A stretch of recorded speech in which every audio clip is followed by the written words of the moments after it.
The champagne flute left her fingers before she could stop it. 1 second it was balanced on the edge of the tray. The next it was gone. The sound it made on the marble floor was sharp and clean, the kind of sound that cuts through a room full of quiet conversations and crystal glasses and orchestras playing at the right volume for everyone to ignore them. Mara Vale did not flinch. She crouched before the last piece finished rolling, her movements quick and practiced, pulling the cloth from her hip without looking at it, collecting the larger shards first and then the smaller ones, her white gloves keeping her fingers safe from the edges. Around her, the Alderton Grand Ballroom took one collective breath and exhaled, and went back to itself. The orchestra recovered its rhythm. The women in expensive dresses turned back to their conversations. The men in black jackets lifted their glasses and pretended they had not been watching. Nobody at a gala like this wanted to stare at a waitress picking up broken glass. It made people uncomfortable in a way they could not explain but could very easily ignore. Nobody, that is, except the man at table 1, who had not taken his eyes off her since the moment the glass hit the floor. Mara did not know he was watching. She was focused. She counted the pieces as she collected them, a habit she had developed after her first breakage fee 2 years ago, when $20 had come out of her agency pay and she had stood in the break room counting the deduction on the pay slip 3 times, as if counting it would change it. She was calculating, in the back of her mind, whether this was a full flute or a partial one. Full flutes cost more. Partials sometimes got waved through if the supervisor was in a generous mood. Tonight's supervisor, a narrow woman named Diane who had been doing these events for 15 years, was never in a generous mood. Mara had $11,000 in nursing school debt sitting in a letter on her kitchen table. She knew exactly how much a champagne flute cost because she had looked it up after February.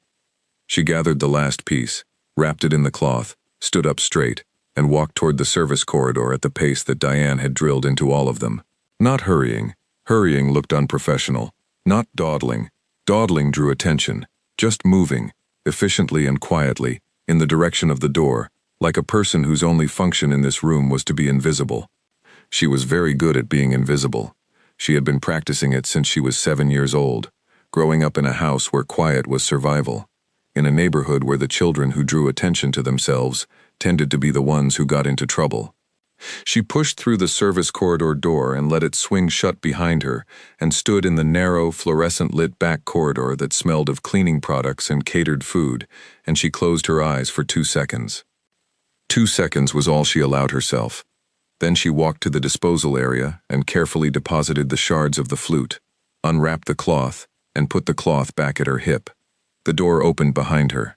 She turned around expecting Diane, or possibly a colleague coming for a tray refill, and found instead a man she had not seen before, which was unusual because she had memorized the layout of the evening staff within the first 30 minutes of her shift. He was large, not in a way that was threatening, but in a way that was simply factual, broad through the shoulders, with the kind of stillness that people develop when they have spent a long time not needing to prove anything by moving unnecessarily. His suit was the kind that she could not put a price to, which meant it was expensive enough that her frame of reference did not cover it. He was looking at her with a professionally neutral expression. "Mr. Drasov would like a word," he said. Mara looked at him. She could hear Diane in her head saying that engaging with guests outside of the service context was outside protocol. "Who is Mr. Drasov?" she said. Something shifted almost imperceptibly in the man's expression. "The gentleman at table 1, he said. She processed this. Table 1 was the center table, the one that had the best sightlines to the ballroom's entrance and exit, the one where the most important guests sat, if importance in this context was measured by who the event staff had been quietly told not to bother. "Is this about the glass?" she said. "No," he said. He said it with the plainness of someone who did not have a reason to lie about small things. She weighed this. 2 years of working events like this had given her a reasonable capacity for reading rooms and the people in them. This man did not have the energy of someone delivering bad news. He had the energy of someone completing a task. "All right," she said. She followed him back through the door and into the ballroom, and she walked behind him across the room with the studied neutral expression she wore when she needed to move through a space and not be read by it. People looked. She did not look back. They passed 4 tables and then they were at table 1, and the man who had been watching her since the glass hit the floor was looking at her directly. He was not what she had expected, though she could not have said clearly what she had expected. He was in his late 30s, dark hair with silver at the edges, a jaw that looked like it had been decided rather than grown.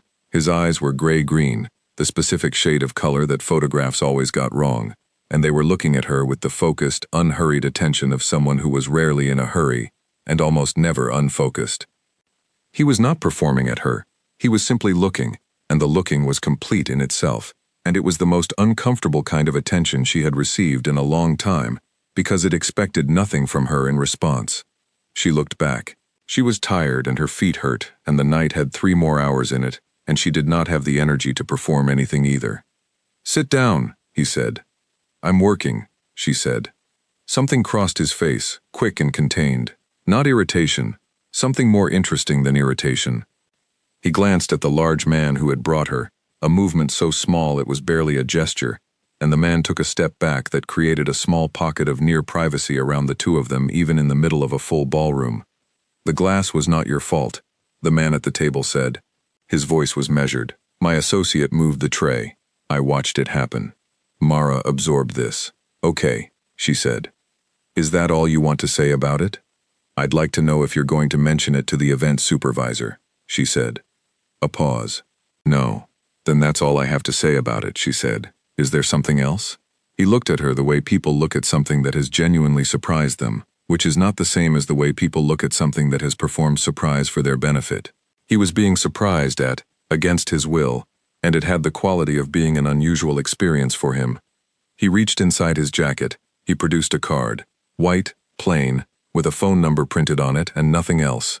No name, no company, no address. "I have a proposition," he said. He set the card on the tablecloth near the edge, not handing it to her directly, leaving the choice of picking it up entirely to her. She noticed that. "A job offer. Domestic operations management. My private residence in Caro Hill. The position pays well. It requires discretion. I would like you to consider it." She looked at the card. She looked at him. "Why me?" she said. He seemed to consider whether to answer this honestly. He decided to.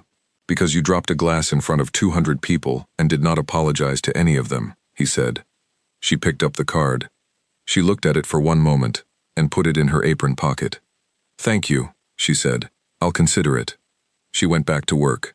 She spent the remaining 3 hours of the shift carrying trays and refilling glasses and keeping her face neutral and her movements quiet, and she did not look at table 1 again, and when the event ended and the staff was doing breakdown and the guests were being collected by their drivers, she changed out of her uniform in the staff room, collected her bag, and walked out into the night. She stood at the bus stop 2 blocks from the Alderton Grand in her regular coat and her regular shoes, the ones that were wearing through on the right heel, and she put her hand in her pocket and turned the card over twice between her fingers. She did not throw it away. The bus came. She got on it. She rode home through the dark, through the familiar stops and the familiar streets and the comfortable ugliness of the city at night, when the expensive parts were behind her and the regular parts were outside the window, and she thought about $11,000 and a nursing program and her mother's medication and the particular weight of a life arranged around the prevention of the next crisis. She got home. She made tea. She ate half a sandwich standing over the sink. She went to bed. She did not decide anything that night. But the card was on the table when she woke up, where she had left it, and she looked at it while she drank her morning coffee, and she thought about the way he had left the choice of picking it up entirely to her. She put the card back in her pocket. She went to her first job. There were things Mara Vale had learned to be good at out of necessity, which is different from the things a person learns to be good at out of interest. She had learned to be good at being overlooked. She had learned to be good at arithmetic when the numbers were small and the stakes were high. She had learned to be good at not crying in places where crying would be noted and remembered and used against her later, which when she was young had been school, and when she was older had been the workforce, and in the in-between years had been the hospital waiting rooms that had defined a large portion of her early 20s. Her mother, Elaine Vale, had been a home care nurse for 23 years. She had retired 18 months ago, not because she wanted to, but because her heart had said something during a routine physical that the doctor had described with words Mara had looked up afterward and found to be less alarming than they sounded, but more serious than she had hoped. Elaine lived in a one-bedroom apartment on the second floor of a building that had good bones and thin walls, and a landlord who fixed things if you asked him 3 times and left a note under the door. She was practical and funny and stubborn, and she called Mara every Sunday morning and talked for 40 minutes about the neighbor's cat and the book she was reading, and the specific failure of local politicians to address the state of the sidewalk in front of her building. Mara loved her mother the way you love someone you have built your whole sense of what a person can be around.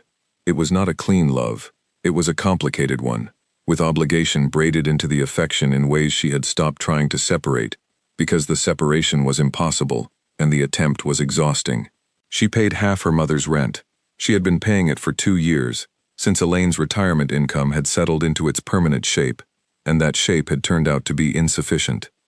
She had 2 jobs and the start of a nursing degree that she could not afford to finish, and a body that operated on 6 hours of sleep, and strong tea, and the specific determination of a person who could not afford the alternative to determination. She carried the card in her pocket for 11 days. She moved it from her apron pocket to her coat pocket on the first day, from her coat pocket to her purse on the 3rd day. She took it out and put it on her kitchen table one evening and looked at it for 10 minutes and put it back in her purse. She told herself twice that she was going to throw it away, and didn't throw it away. The 11th day was a Tuesday in November, which was the kind of day that has no distinguishing features in itself, but that turns out to be a significant day in retrospect. She was at the hospital at 2 in the morning because her mother had been admitted that afternoon with what the intake nurse had described as a cardiac event, and what the attending doctor had described, 3 hours later, as moderate and manageable and requiring observation overnight. Moderate, manageable. She sat in the corridor under fluorescent lights that made the walls the color of old newspapers, and she held her purse on her lap, and she tried to decide what moderate meant in practical terms and what manageable cost. Her phone showed a missed call from the agency about a booking cancellation. Her bank app showed $419 in the account she used for day-to-day expenses. The nursing program's payment portal, which she had been avoiding checking for 2 weeks, showed a deadline of 19 days from today and a balance she did not have the money to cover. She sat in the corridor and she thought about each of these things separately and then together, and then she took the card out of her purse and she looked at the phone number, and she thought about the man who had left the choice of picking it up entirely to her. She called the number. It rang once. She had not prepared what to say. She said it anyway. "I'll take the job, if it's still available." There was a pause, short but present. "It's still available," he said. His voice was the same as it had been in the ballroom, measured, unhurried, like a man who had not been surprised by this call but was not going to say so. "I have conditions," she said. "I'm listening. I don't ask questions about what you do, and you don't make me part of it. Whatever it is that I'm not asking about." A pause. "Agreed. I need 2 days a week, Tuesdays and Thursdays, to visit my mother. Those days are not negotiable, regardless of household requirements." "Agreed. And I need the salary confirmed in a specific number before I start. I won't come in without knowing the number." He told her the number. She was quiet for 4 seconds. She had not expected it to be that specific number. She had expected something reasonable, something that would require her to push back or negotiate, or make a decision that was not entirely comfortable. The number, he said, was not a number that required negotiation. It was a number that solved the present problem and left room on the other side of it. She said, "When do I start?" "Monday," he said. "Colin will send you the address and the details." He ended the call. She sat in the corridor for another few minutes, her phone in her hand, looking at the wall across from her, where someone had taped a notice about visiting hours that had come partially away from the corner. She thought about what she had just agreed to. She thought about the precision of a man who could solve a problem with one number spoken over the phone. She thought about $11,000 and a nursing program and her mother's medication, and how many months of the new salary it would take to clear each of those. Not many. That was the thing. Not many at all. She put her phone away. She went down the hall to check on her mother, who was sleeping with the peaceful, uncomplicated completeness of someone who did not yet know that her daughter had just changed the terms of everything. Mara sat in the chair by the bed and watched her sleep and said nothing out loud, and thought a great deal in the silence. Monday arrived. The estate in Caro Hill was not the house she had built in her head on the drive over. She had imagined something designed to intimidate: high walls, surveillance cameras positioned too obviously, rooms arranged to demonstrate power, rather than for any practical purpose. She had prepared herself for the feeling of walking into a place that wanted her to feel small.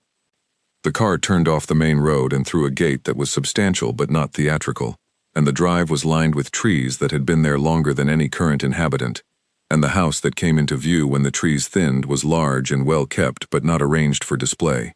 It had the specific quality of a place where someone actually lived. There were things at the windows, a garden along the east side that had been planted by someone with genuine preferences, a side door with worn stone steps that suggested people had been using it for years without caring how it looked. Colin had driven her. He had spoken approximately 9 words during the 40-minute journey, which she had respected and matched. She had a bag in the back, 2 changes of clothes and her work supplies, a laptop, and a set of organizational notebooks she had used at her last household management position, and that were full of systems she had developed over 2 years for keeping complicated domestic operations from becoming complicated problems. She had done this work before. Not at this scale, not with these particular surrounding circumstances, but she knew household operations. She knew vendors and scheduling and staff management and budget administration and the specific skill of keeping many different moving parts moving in the same direction without any of them knowing about the others. She could do this job.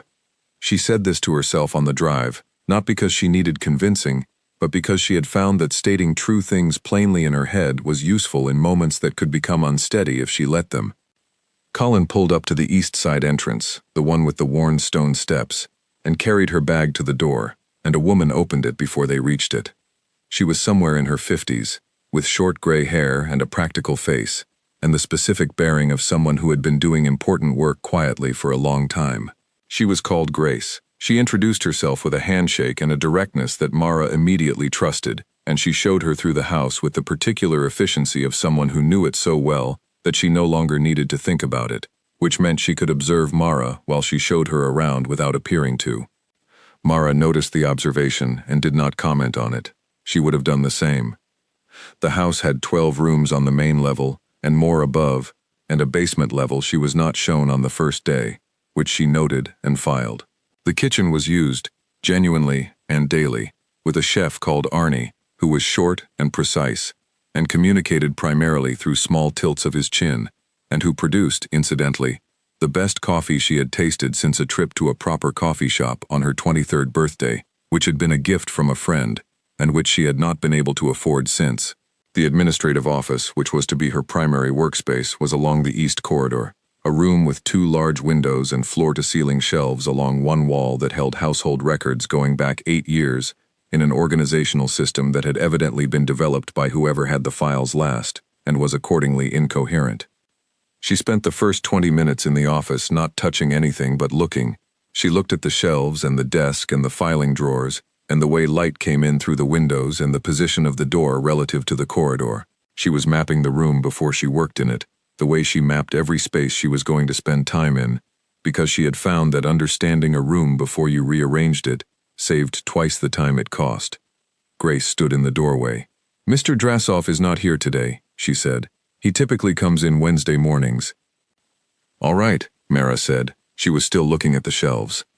"Is there anything you need to get started?" "The vendor contact list, the last 3 months of household accounts, the staff schedule for the current month." She turned from the shelves. "And Arnie's coffee, if that's available." Grace looked at her for a moment. Something in her expression shifted in the direction of approval, though she did not say so. She nodded once and went to arrange it. Mara turned back to the shelves. She started with the files. By the end of the first day, she had mapped the organizational disorder entirely and drawn up a plan to correct it. By the end of the second day, she had begun the correction, moving through the records with the methodical focus of someone who found this kind of problem genuinely satisfying rather than tedious. The previous filing structure had no underlying logic. Records were placed by whoever had handled them most recently, which meant that documents from completely different years and categories were shelved together based on the coincidence of having been touched on the same day. She began building a system from the ground up. Year, category, subcategory, cross-reference for anything that touched more than one area.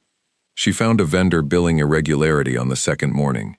A catering supplier had been charging for a delivery size that did not match the size on the delivery confirmations. The difference per order was small. Across 14 months it was not small at all. She flagged it and set it aside for the financial manager.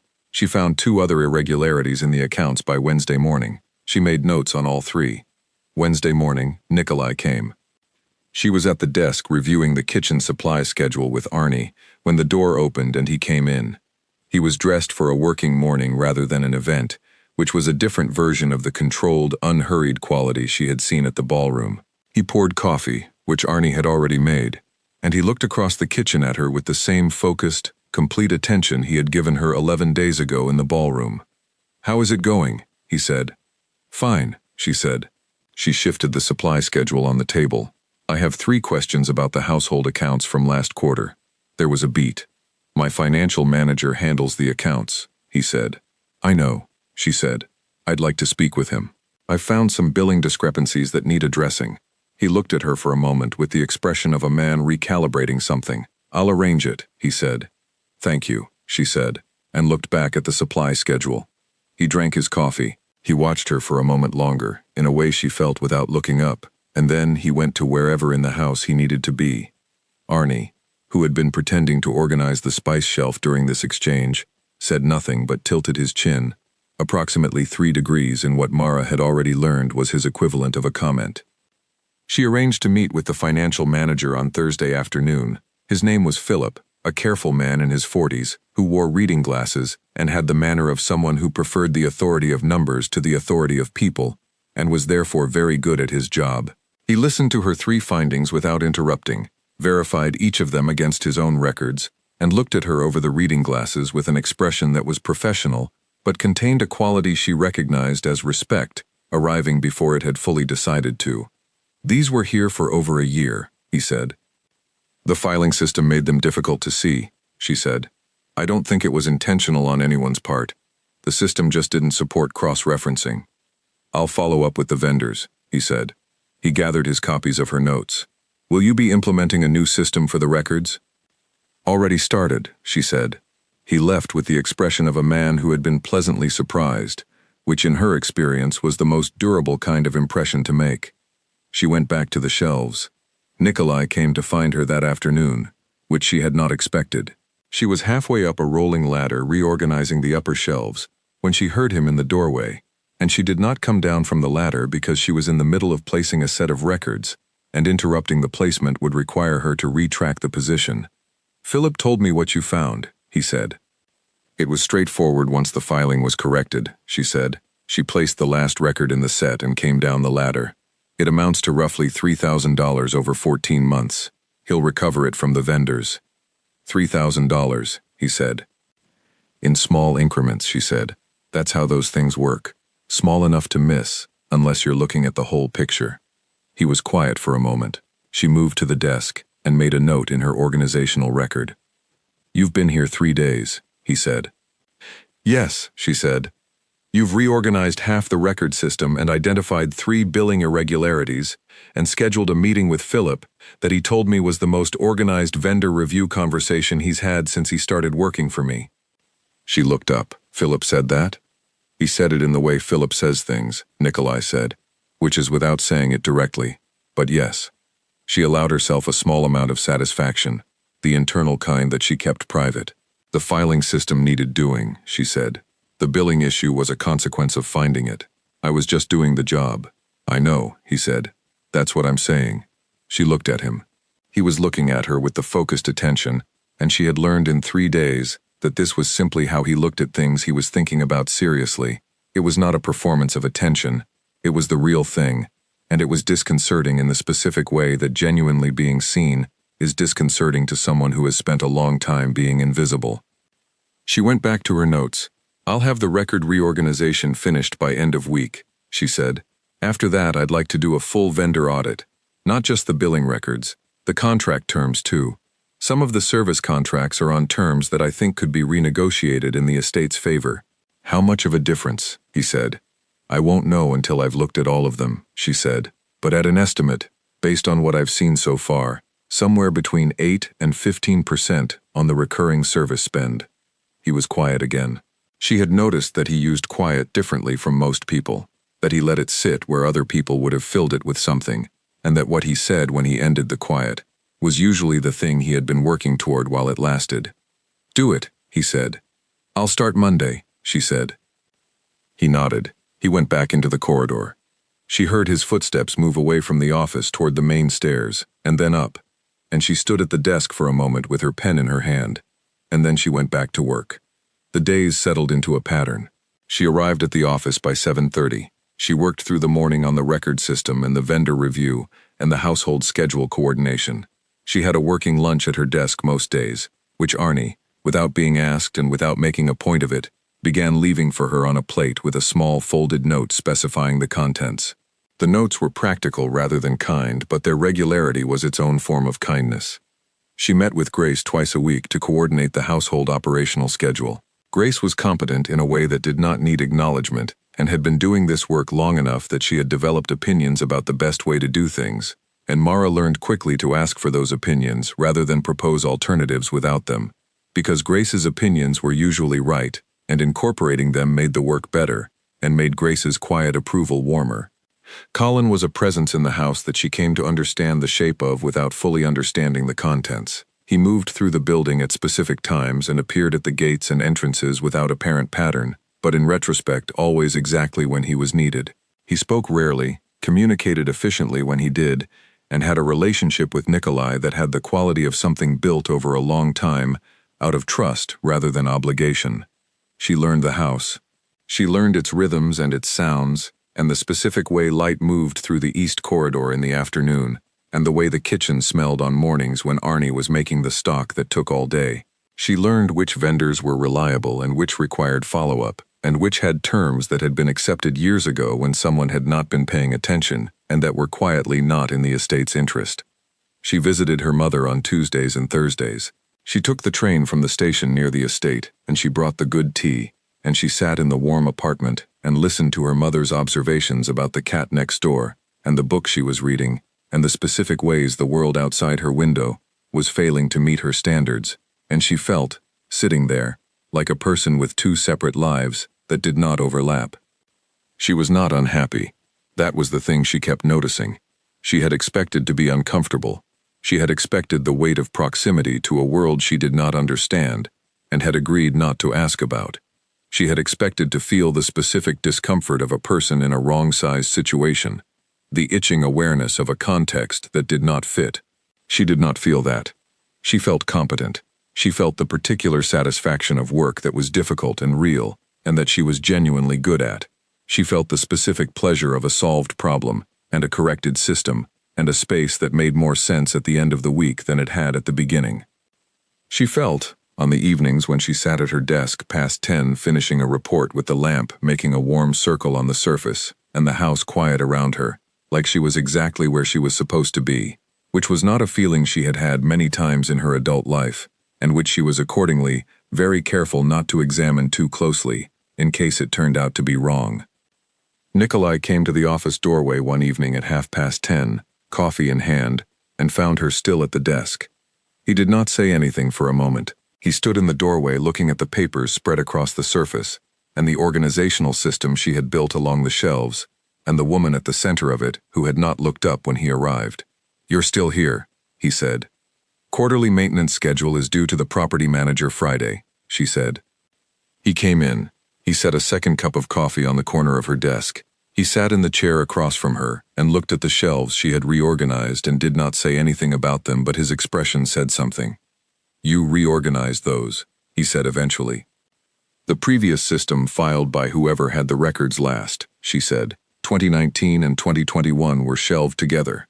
"I know," he said. "The person who filed them was dealing with other things at the time." She looked up briefly. His tone had the quality of something said in the margin of a larger story, and she did not ask about the larger story because it was probably one of the things she had agreed not to ask about. She went back to the report. He drank his coffee. The clock on the wall was the only sound between them for a while. "Is it what you expected?" he said. She set down her pen. She had learned that when he asked something directly, he had usually been deciding whether to ask it for longer than the question suggested.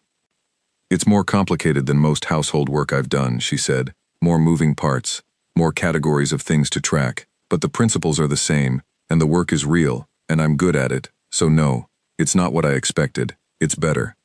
He looked at her. Better, he said. I expected to feel out of place, she said honestly. I don't. I don't know if that says something about me or about this house. Maybe both, he said. She picked her pen back up. The vendor contracts are done, by the way. Final numbers. 14% average reduction across recurring services if you accept all the renegotiated terms. He was quiet for a moment. Then, accept all of them. Philip will need to sign off formally, she said. Philip will sign off, he said. He finished his coffee. He stood up. She looked up as he reached the door. The flute was your associate, she said. You mentioned that at the ballroom, but there was a different associate on that side of the table when I went back and looked at where I'd been standing. He paused in the doorway. She held his gaze. Not asking, she said, just noting that I noticed. A pause. It was me, he said. I reached for something and caught the edge of the tray. She looked at him for a moment. So you introduced yourself with an apology you didn't take credit for, she said.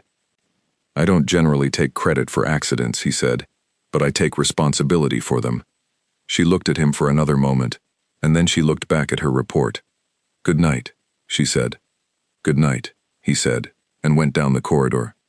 She finished the quarterly report and turned off the lamp and walked to her room, and she lay in the dark for a while before she slept, thinking about a man who had broken a glass and then made sure she knew it hadn't cost her anything. It was not the most complicated thing she had learned about him in her time here, but it was the one that stayed with her longest that night. It was the medication that changed things. Not dramatically. There was no single moment.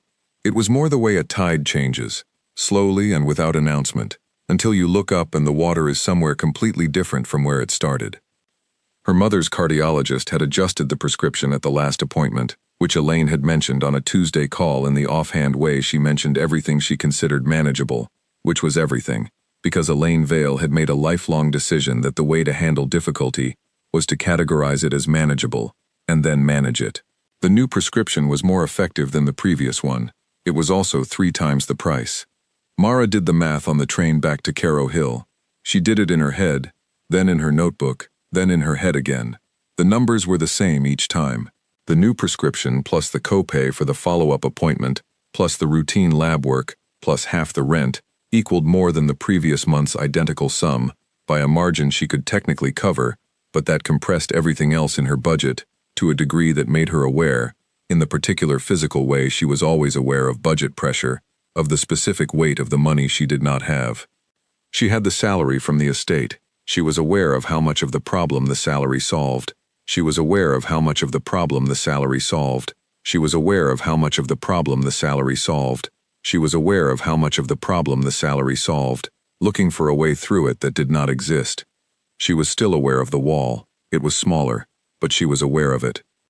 She came back to the office and she sat down and she opened the budget for the maintenance contracts she had been working on, and she did not think about the wall again that day, because thinking about it was not useful, and she had learned early that not useful thoughts were the ones you had to evict quickly, or they took up too much room. Nikolai found her in the garden 2 evenings later.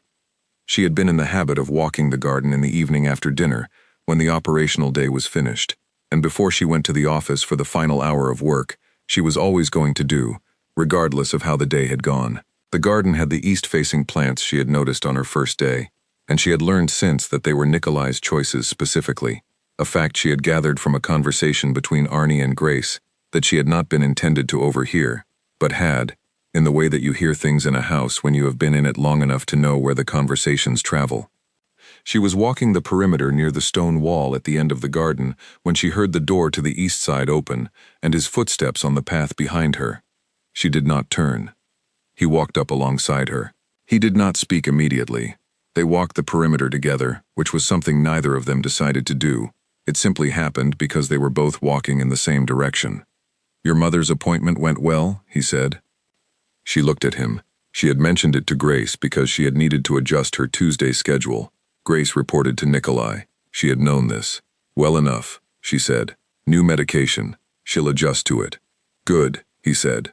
He was looking at the east wall, where the last light was going out of the sky behind the trees. Is there anything you need? She was quiet for a moment. I manage fine, she said. That wasn't what I asked, he said. She looked at him. He was looking at the sky, not at her, with the specific quality of attention that meant he was asking the real question, not the performed version. No, she said, there is nothing I need. Thank you for asking. He nodded. He turned and walked back toward the house. She stood at the stone wall for a moment after he left. The light finished going out of the sky. She went inside and did her last hour of work and went to bed. The following morning she found an envelope on her desk. Inside it was a document from Philip, the financial manager, outlining a health benefit provision that had apparently been part of the household staff arrangements for permanent employees and that had not been explained to her at the start of her employment, due to what Philip's careful language described as an administrative oversight. The provision covered medical expenses for immediate family members of permanent household employees. Mara read it twice. She turned it over looking for conditions or limitations.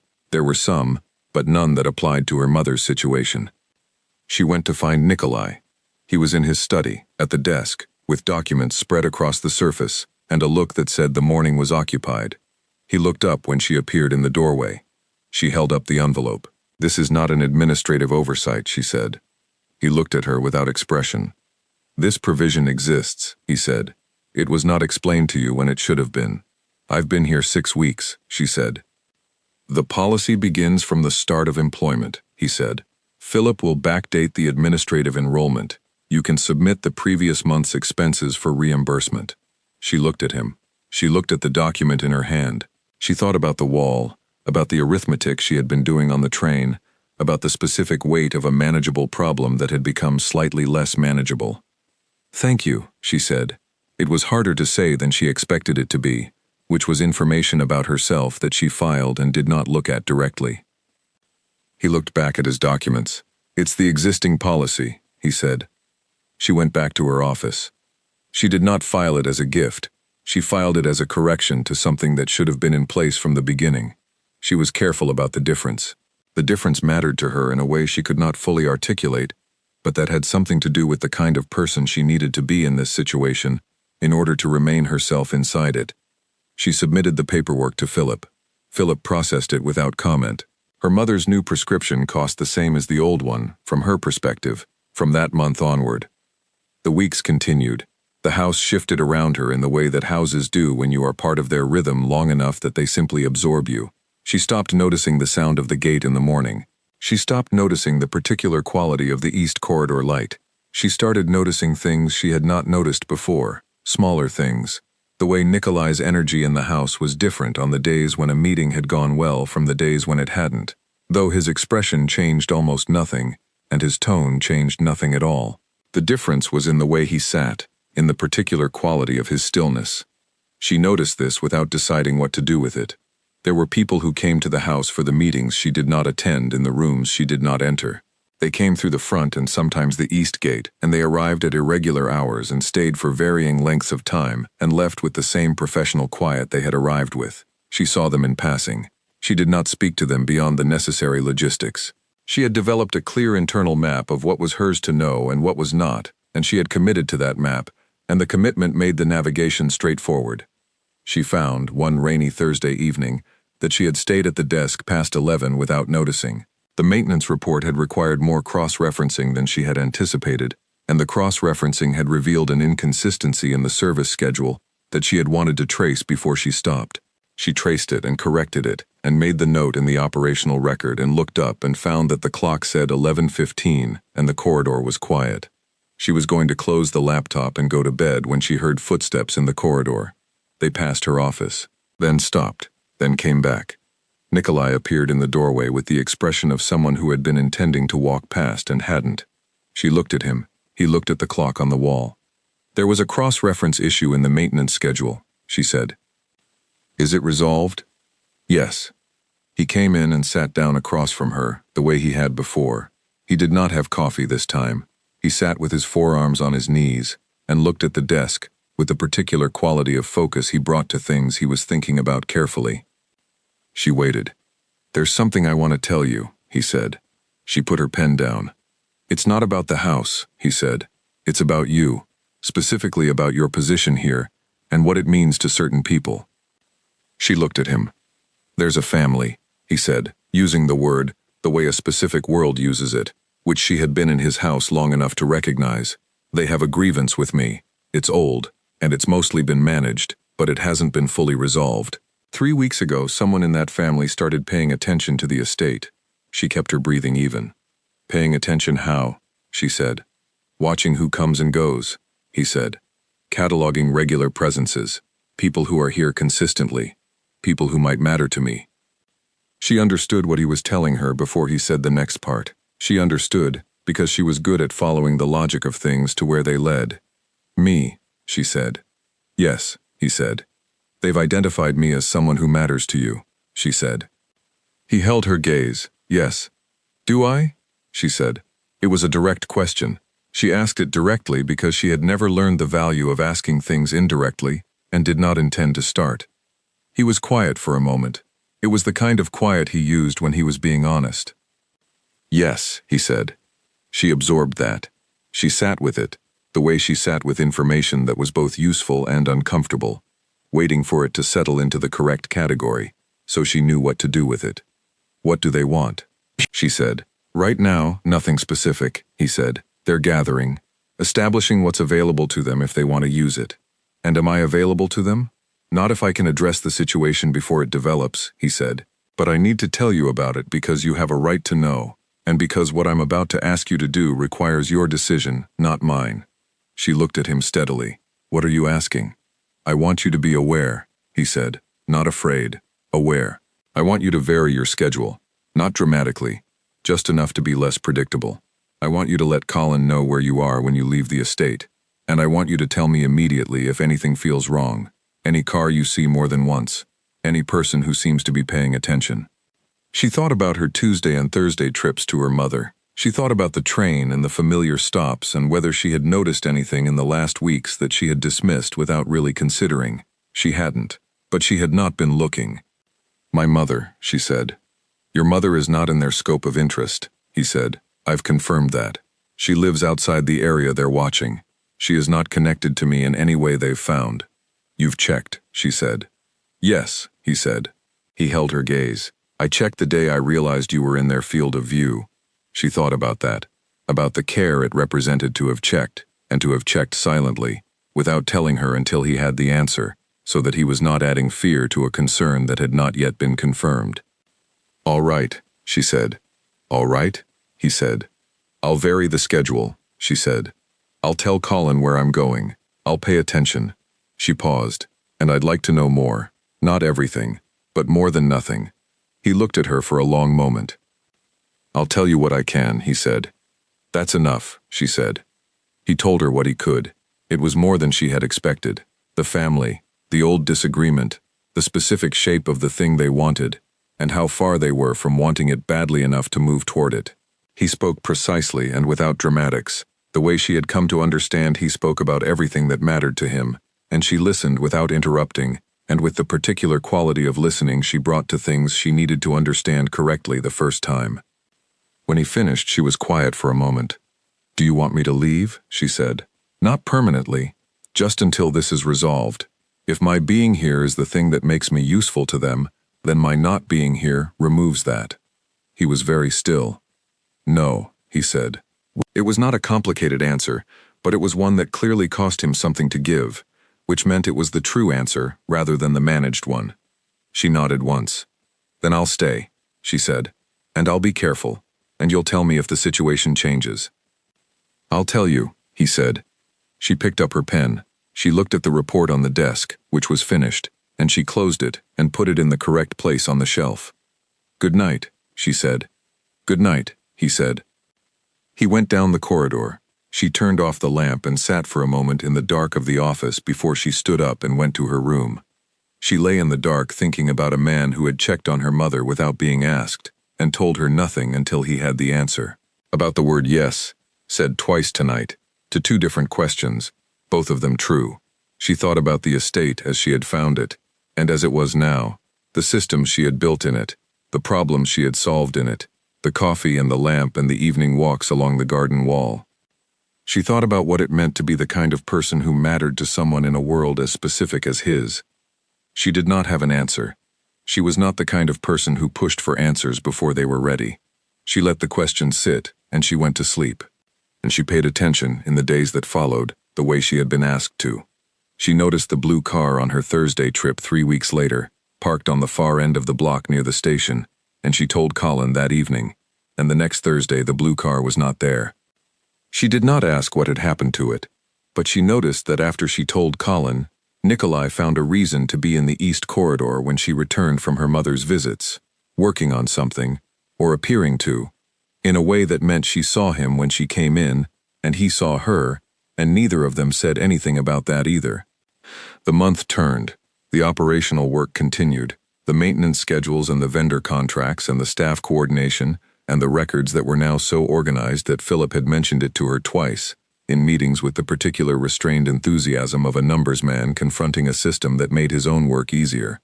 She was good at this. She was good at this house. She had made it work better, and she kept making it work better, and it was real work, and it mattered, and she was still herself inside it. She had not expected that to be possible. She sat with that surprise quietly, on the evenings when she allowed herself to feel anything about the situation she was in, and she let it be a surprise without trying to explain it. The house was quiet. The east wall garden was going into winter.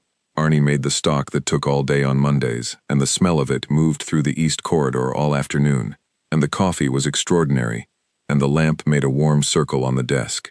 She was still herself. She had not expected that. She found out about the photograph on a Wednesday morning, not from Nikolai, from a silence. She had been in the house long enough to know what ordinary silence sounded like. Ordinary silence in the Caro Hill estate was the silence of a house that ran well, the specific quality of a well-organized space where things happened on schedule and people moved through with purpose. That Wednesday morning, the silence was different. It had an interior tension to it, the way silence in a room gets heavier when there are more people holding more things back than usual. She noticed it when she came into the kitchen, and Arnie was at the counter with his back to the door, and the particular set to his shoulders that she had learned, in 4 months, meant he was thinking about something that was not the food. She noticed it when Grace passed the office doorway twice in the first hour without coming in to confirm the staff schedule, which was the thing Grace came in to confirm on Wednesday mornings without fail. She noticed it when Colin, who was usually outside or at the gatehouse in the early hours, was inside the main corridor, positioned near the front entrance in a way that was very professionally casual, and therefore not casual at all. She did not ask. She had agreed not to ask. She worked through the morning with the focused attention she brought to everything, and she waited for what would be told to her through the proper channel. Nikolai came at noon. He sat down across her desk.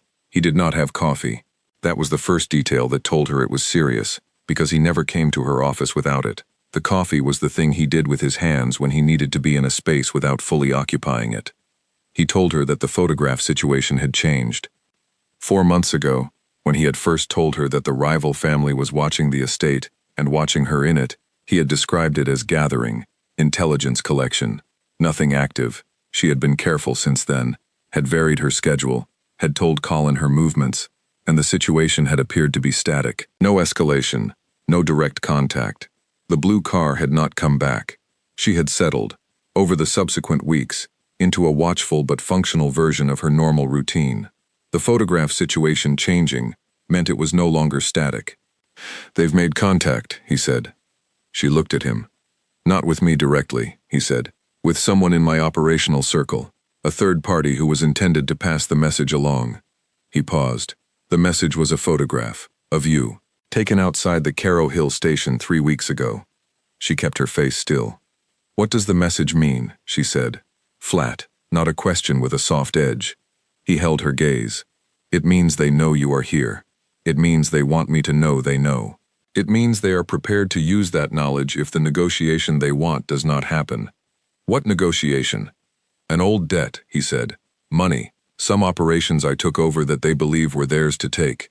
It's complicated." "Complicated how?" He was quiet for a moment in the way he was quiet when he was deciding how much of the truth was useful.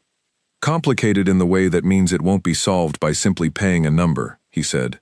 "This family doesn't want a settlement. They want a position. They want to be acknowledged as something they haven't been for 8 years. The debt is the surface. The photograph of you is the mechanism. They're not going to hurt you. They're going to let me sit with knowing they could. She thought about this. She thought about the precise architecture of what he had just described. She had been in the house long enough to understand the logic of the world that moved around its edges. The logic was not different from other kinds of leverage, other kinds of pressure applied at the correct angle. The specific contents were different. The mechanism was familiar. "What do you need to do?" she said. "Address it," he said, "directly.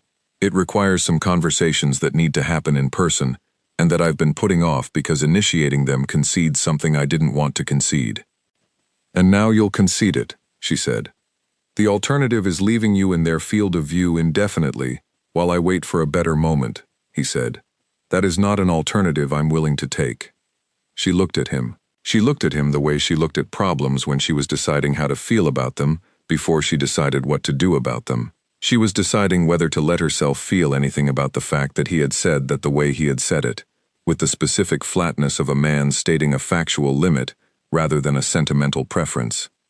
She decided not to decide right now. "What do you need from me?" she said. "I need you to leave the estate for several days," he said. "Not permanently. 4 days, 5 at most. Colin has a location. It's safe, outside the city, and you'll have full access to the work systems remotely, so the operations don't stop." She said nothing immediately. He watched her. "I'm not going to tell you that you have to," he said. "I told you once that I can't make you do anything, and I meant it, and I still mean it. But I'm asking you, because the 4 or 5 days it takes to close this will be easier to manage operationally if I know exactly where you are, and that you're out of the frame they're looking at." She looked at the shelves, at the record she had built, at the operational map on the wall she had developed over 4 months, and that showed the entire estate's functions in a single visual that she could read in 60 seconds, and that contained, in its organized clarity, a significant portion of the last 4 months of her life.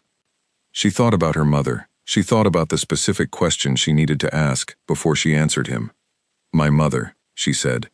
"I told you in September that she was outside their scope," he said. "That is still true.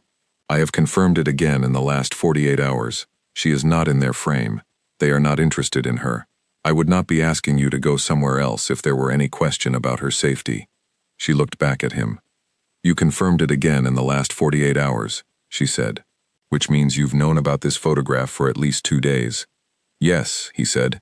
"You waited until you had the answer about my mother before you told me," she said. "Yes," he said. She absorbed that. She stood up. She walked to the window and looked at the garden, the winter bare east wall, the stone path she walked in the evenings. She thought about what he was not saying as well as what he was saying.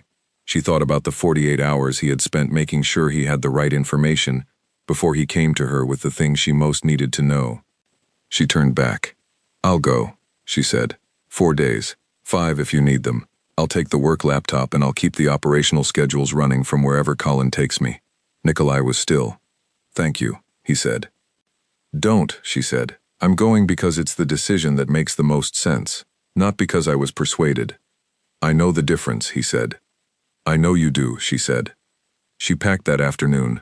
Practical things only, what she needed for 5 days, the work laptop and the notebooks and the good tea she kept in her desk drawer, because Arnie had shown her where the good tea was kept, and she had appropriated a small supply without anyone commenting on it. Colin drove her. The location was 2 hours from the city, a house near water, not isolated but not connected to anything that mattered to the people who were paying attention. The woman there was named Helen, quiet and capable, who made good food and whose primary talent was creating the impression that she was not particularly interested in anything that was happening around her, which in Mara's experience was the mark of someone who was paying very close attention to everything. Mara sat up at the desk in the room Helen showed her, and she opened the operational files and she worked. She worked the first day with the focused efficiency that she always brought to the job. She handled the vendor follow-ups and the staff schedule coordination by phone and email. She filed the week's maintenance log. She processed 3 invoice approvals that Philip needed before end of week. The second day was the same. The third day was harder. Not because the work was different, because there was nothing to see through the window except water and bare trees and the specific stillness of a place that had been chosen because nothing happened there, And she was not a person who had much practice sitting still in a place where nothing was happening. She thought about Nikolai. She had been careful, in the months at the estate, not to think about him in any terms that were more complicated than the terms of their arrangement. She had an arrangement with him that was clear and fair, and that she had understood from the beginning. She had conditions, he had accepted them. They had built, inside the arrangement, something that resembled a working relationship with a quality of honesty to it that she had not expected, and that she had come to value in the same careful, uncomplicated way she valued things that worked. She had been careful because she was not a person who could afford to be careless about things that had the potential to become complicated. She was less careful on the third day. She thought about the evening walks along the garden wall, and the office at 11, and the coffee he always had with him when he came to her doorway. She thought about the way he told her true things, plainly, without managing them into shapes that were easier for her to receive. She thought about the 48 hours he had spent confirming her mother was safe before he came to her with the information that required her to trust him. She thought about the word yes, said 3 times now, to 3 different questions, at 3 different points in the 4 months she had been in his house. Each time the truest thing he had said in the conversation. She was in the safe house because someone had taken a photograph of her. She was in the safe house because she had become, in the visible world of the people who watched the estate, someone who mattered to him. She had asked him directly if she was. She had asked because she did not ask things indirectly. He had said yes. She sat with the water through the window and thought about all of this with more honesty than she usually allowed herself about the situation, and when she had finished thinking about it, she went back to work, because she was still Mara Vale, and she still had an operational schedule to manage, and self-reflection had a budget the same as everything else did. Colin called on the 4th day. "It's done," he said. She did not ask what done covered. "All of it?" she said. "Enough," he said. "Enough that you can come back." She packed. Helen drove her to the station without being asked. She took the train back through the city, through the familiar stops, through the neighborhoods that were not Caro Hill and then the ones that were, and she got off at the right station and walked the familiar route, and came through the east entrance, and Colin was there. "Is he here?" she said. "Library," Colin said. She did not go to the library. She went to the office. She turned on the desk lamp. She opened the laptop. She started where she had left off. She was 40 minutes into the vendor accounts when she heard footsteps in the corridor. Slow, like a person who had not decided something yet, and was deciding with their feet. They stopped outside the door. She did not look up. He came in. He stood in the middle of the room, not the doorway, the middle, which was where he stood when he was going to say something that mattered, and wanted the full distance of the room around him while he said it. She put down her pen. She looked at him. He looked back. "You came back tonight," he said. "I came back as soon as it was clear," she said. "You didn't have to come straight back," he said. "You could have stayed the night there, or gone to see your mother." "I can see my mother on Thursday," she said. "And there was no reason to stay somewhere else when this is where I work." He was quiet. She waited. "I want to tell you something," he said, "and I want to say it plainly, because I have found that plain is the only way either of us is willing to hear things." She kept her eyes on him. "What happened this week?" he said. "The photograph, the family, the negotiation I had to have because of you being here. None of that is something I regret. Not the conversation I had to have, not what I conceded to have it, not any of it. The cost was worth it to me." She was very still. "I'm telling you this," he said, "because it is true, and because you deserve to know it, and because I made a decision 4 days ago, to stop managing the distance between what I actually think about this situation and what I let you see of it." She looked at him for a long moment. "That's a significant decision," she said. "Yes," he said. "What made you make it now?" she said. He thought about this. 4 days of knowing exactly where you were, he said, and still thinking about where you were every hour of them. She was quiet. He was quiet. The lamp made its warm circle on the desk between them. She said, "I thought about the garden wall."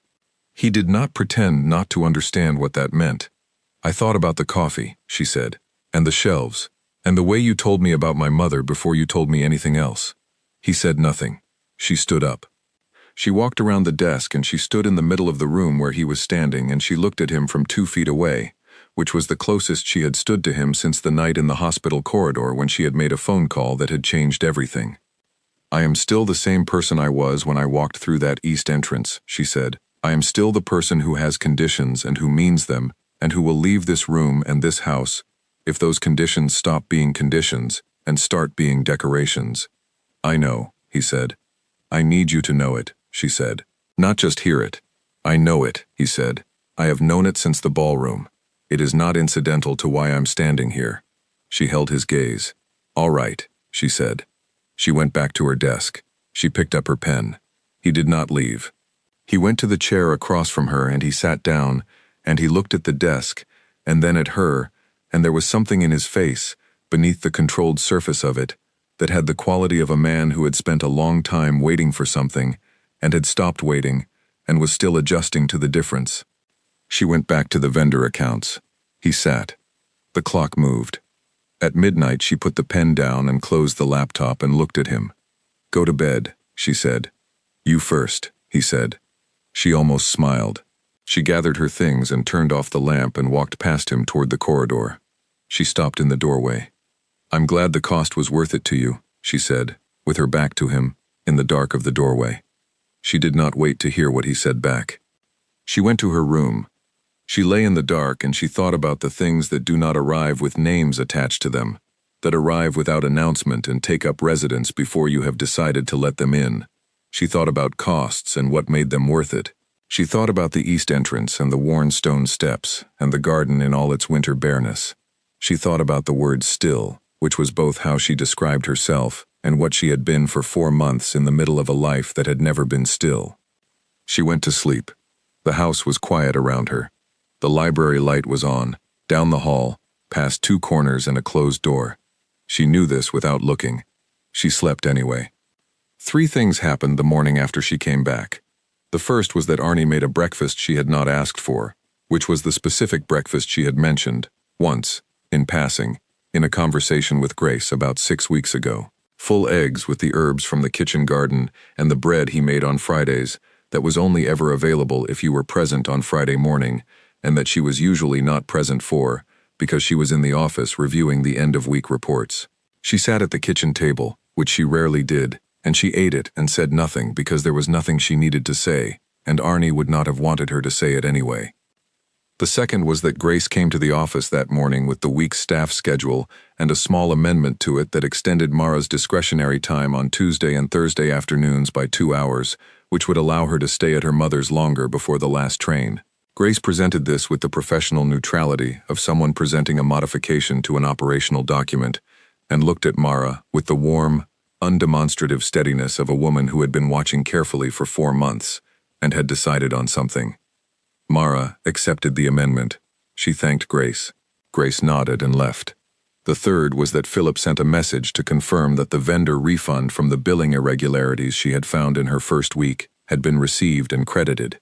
The amount was $3,040. It was, Philip noted in his precise way, the full amount requested. The vendors had not disputed it once the documentation was presented.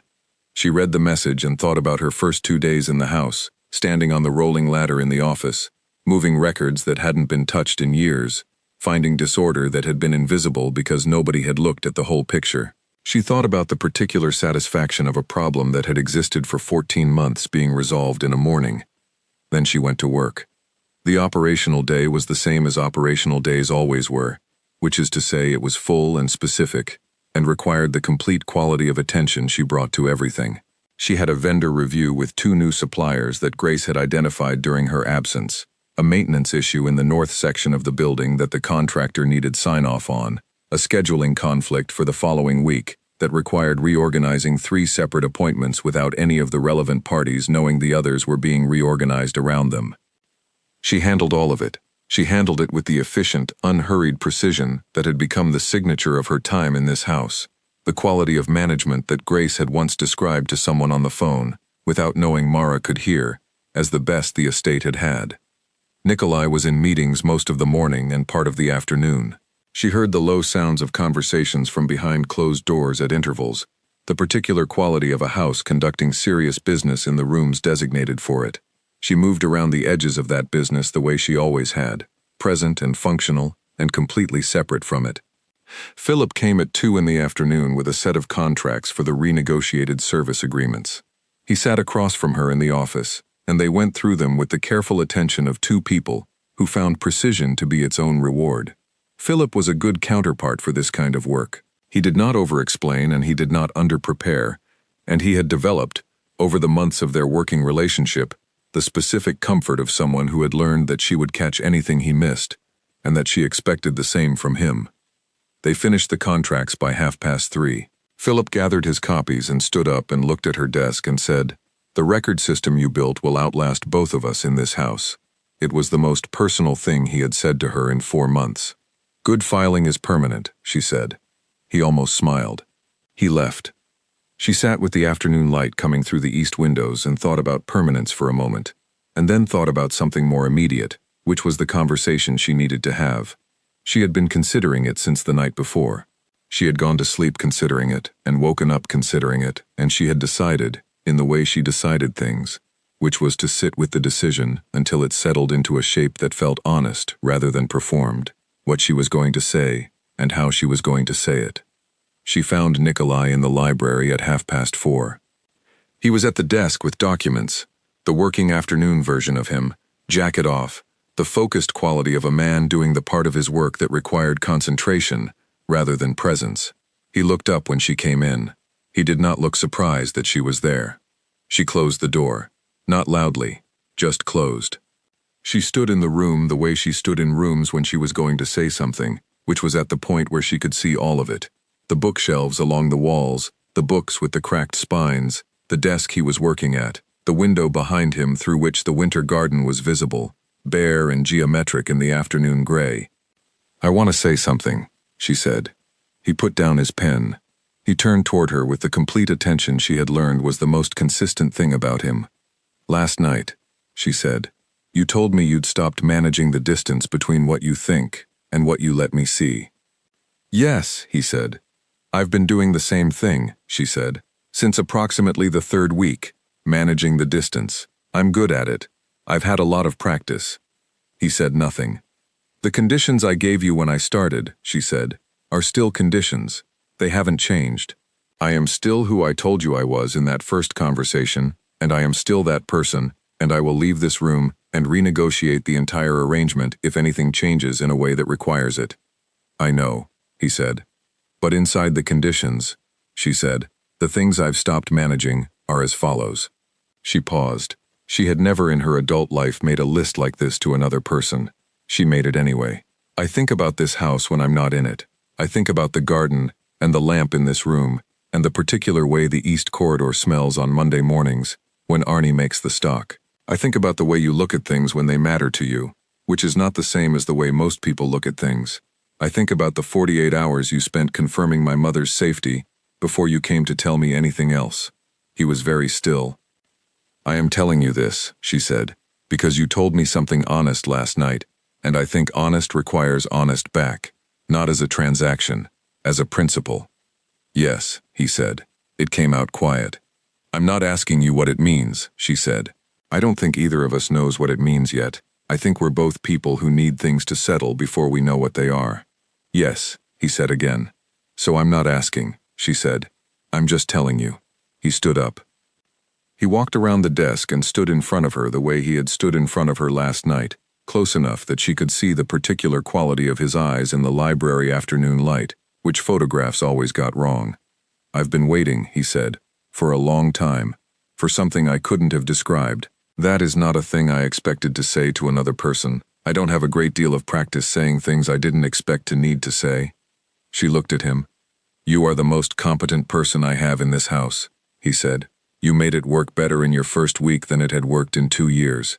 That is the operational truth. The other truth is that I walk past your office door when I don't have a reason to, and I find a reason to be in the east corridor when you come home, and I have not been able to read in this room without thinking about the fact that you are 40 feet away at the end of the hall." She held his gaze. "We are different people," she said. "I know," he said.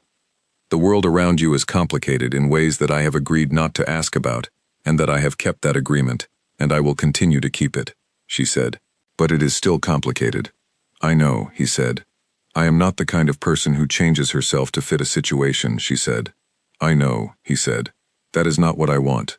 That is exactly not what I want. The thing I want is you as you are, which is a thing I have been sitting with for 4 months, and that is now beyond arguing about. She was quiet for a moment. She thought about what it meant to be standing in this room having this conversation. She thought about the bus stop 2 blocks from the Alderton Grand and the card in her coat pocket. She thought about the hospital corridor and the phone number that had changed everything. She thought about the life she had been running when she walked into this house, and the life she was standing inside now, and the particular impossibility of drawing a clean line between them. She said, I am going to go back to work. He looked at her. Not because I don't have more to say, she said, because I have thought about this longer than you think I have, and I need to think about it for a little longer, and that is better done from behind my desk than from standing 2 feet away from you in this room. He was quiet for a moment, then, all right. I'll be in the office until 10, she said. I'll be here until 10, he said. She went back to the office. She sat at the desk. She turned on the lamp. She looked at the records on the shelves and the operational map on the wall and the 2 coffee cups from this morning that she had not yet returned to the kitchen. She worked. She did not think about the library, because she was good at not thinking about things when not thinking about them was the useful choice. She handled the last of the day's remaining items, and she made notes for tomorrow, and she organized the desk the way she organized it at the end of every day, precisely and without drama. At 10:05 she heard footsteps in the corridor. They stopped outside the door. She did not look up. The stock will be on tomorrow, he said from the doorway. I know, she said. Monday. The smell carries to the south corridor too, he said. I know, she said. I've been in the south corridor. A pause. Are you still thinking? He said. Yes, she said. Another pause. All right, he said. She looked up. He was in the doorway, not leaning, not performing ease, just standing in the doorway of her office, in a house that was his, and looking at her with the focused, unhurried attention that she had decided, 4 months ago in a hotel ballroom, was not the same as most people's looking. It was the looking of a person who saw the actual thing rather than the useful version of it. She looked back. She thought about a champagne flute hitting a marble floor, and a sound like a clean, sharp full stop. She thought about a card on a tablecloth, placed so the choice of picking it up was entirely hers.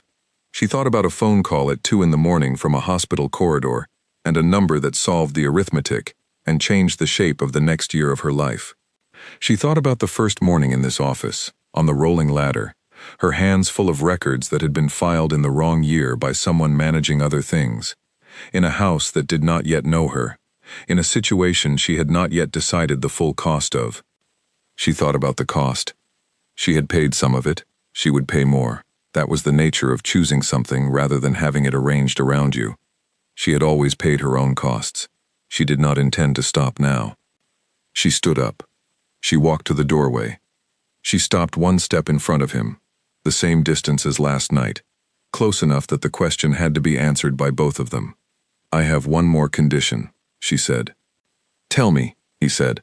Whatever this is, she said, it is ours to manage, not something that gets managed for us or around us. I make my decisions, you make yours. Neither of us decides things about the other without asking. Yes, he said. That includes the decisions about my safety, she said. I was not upset about the safe house. I will not always feel that way. You consult me. I will consult you, he said. And my mother's garden has a neighbor's cat problem that I am going to solve before the spring, she said, and that has nothing to do with you, and I am going to do it in my own time with no assistance. He was quiet for a moment. The cat problem, he said. Is mine, she said. Something moved in his expression, not quite amusement, something that was adjacent to amusement, and warmer, and that she had seen once before, 4 months ago, in a hotel ballroom, and that had been the moment she had taken the card from the tablecloth. Agreed, he said. She stepped past him into the corridor. She heard him fall into step behind her, not following, walking, the way 2 people walk when they are going to the same place and both know it.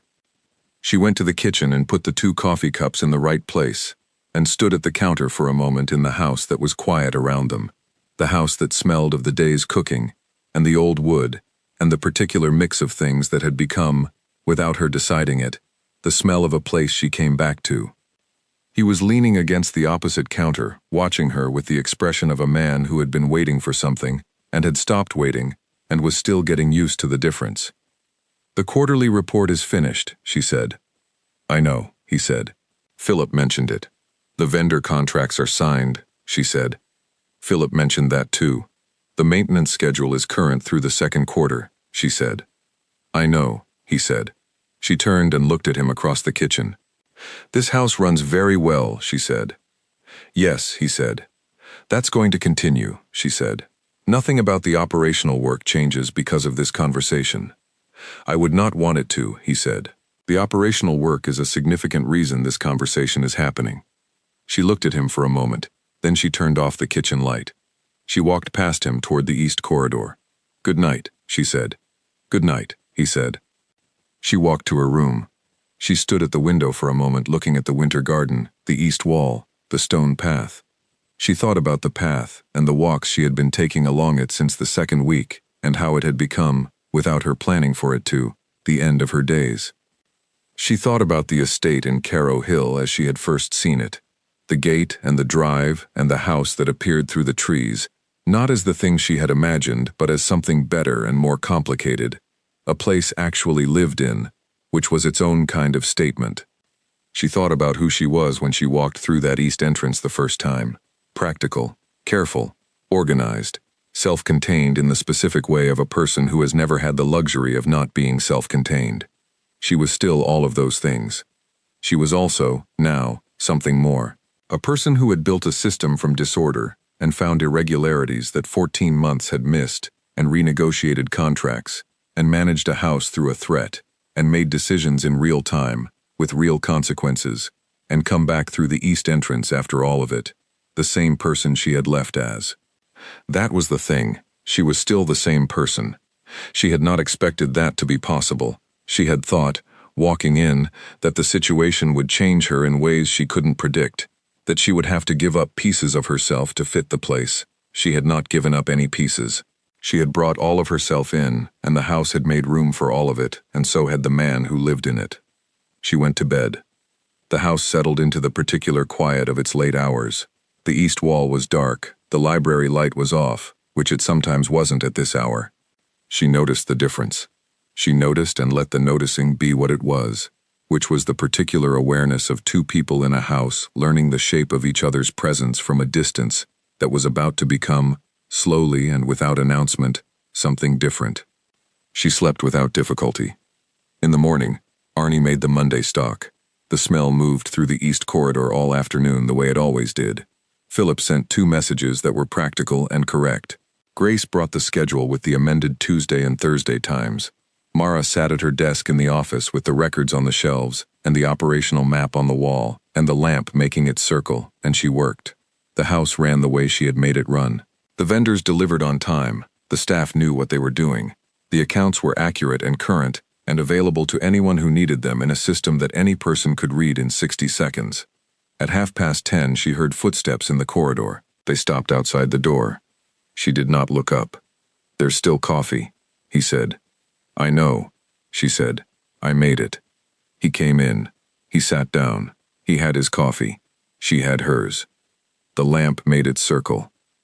Neither of them said anything for a while, because neither of them needed to, which was its own kind of answer to a question that had been asked and answered over 4 months, and in 2 doorways, and on a night in a hospital corridor, when she had looked at a plain white card with a number on it, and decided not to throw it away.